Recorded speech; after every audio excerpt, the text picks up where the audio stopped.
সকল প্রিয় দর্শক বন্ধুরা সবাইকে স্বাগত। 1938 সালে রবীন্দ্রনাথ ঠাকুরের কাহিনী অবলম্বনে দেবদত্ত বাণীচিত্রমের ছবি গোড়া। পরিচালক ছিলেন নরেশচন্দ্র মিত্র।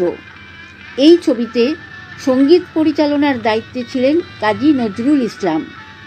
রবীন্দ্রনাথের ভক্ত যারা, তাঁরা অনেকেই প্রশ্ন তুললেন, নজরুল কেন? রবীন্দ্রনাথের গানের যে মাধুর্য, সেটা হয়তো ঠিকঠাক হবে না। নজরুল এসব শুনে সোজা শান্তিনিকেতনে রবীন্দ্রনাথের কাছে গিয়ে সব কিছু বললেন। রবীন্দ্রনাথ তো হেসে অস্থির, নজরুল করবে তার গানের মাধুর্য নষ্ট? রবীন্দ্রনাথ এক কথায় লিখিত অনুমতি দিয়ে দিলেন। অনুমতিপত্র সঙ্গে নিয়ে এসে নজরুল সঙ্গীত পরিচালনা করলেন, কিন্তু ঘটালেন এক অভিনব ঘটনা।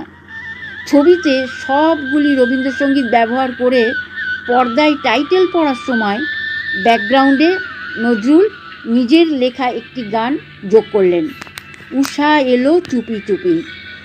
গানটি গেয়েছিলেন ভক্তিময় দাশগুপ্ত। তো বন্ধুরা, এই ছিল আজকের গল্প।